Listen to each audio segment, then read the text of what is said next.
All right, strength camp week 6, 3 by 3 by 3. What that means is you're going to play 3 exercises back to back, 3 rounds, 9 minutes total. Then you take a pause, and then you're going to move to the next grouping of 3.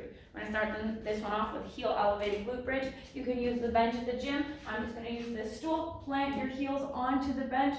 Bridge those hips up. Squeeze the glutes, knees, hips, shoulders are in alignment at the top, and then lowering back down. After that, you'll come up from that one there, and you've got a banded X-walk. So you're going to stand on a band.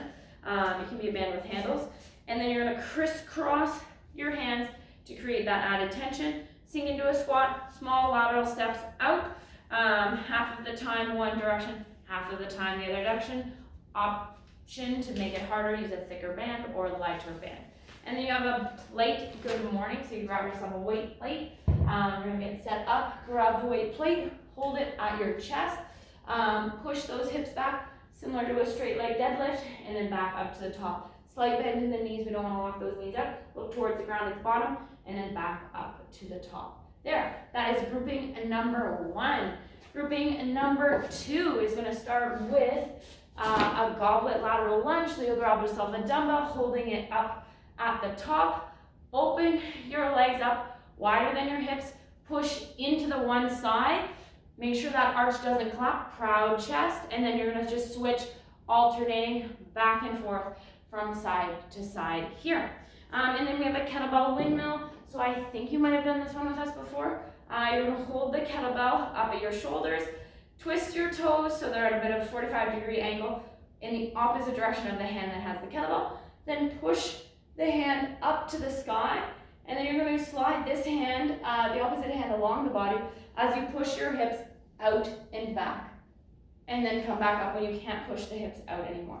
So from the side, my toes are pointing opposite hand as the dumbbell. I push my hips out, I look towards the bell, and then when I can't push my hips anymore, that's when I come back up to the top. You'll do 30 seconds on one side, 30 seconds on the other. And then the last one, you'll grab yourself a set of dumbbells, and you've got that dumbbell curtsy lunge. So bringing the leg behind and slightly across, dropping it down like you're curtsying towards the queen, and you're going to alternate from side to side. That's the second grouping. The third grouping, you're going to find yourself on the ground, or sorry, not on the ground standing, but with the mini band on your feet. And I think I grabbed a mini band that's very heavy. And you're going to be doing a psoas march. So essentially driving the knee up, practicing that sprint form, so opposite hand and foot lift. Thumb goes from your lip to your hip. Driving that knee up, working the hip flexors there. And then after that one, you have a Swiss ball hamstring curl. So grab yourself the Swiss ball, lying on your back. Bridging onto the Swiss ball, low back presses into the floor. Heels down, lift up, woo, push it out, pull it back in. Option here, reset every time, or try to keep the hips elevated the whole time, push out, and then pulling it back in.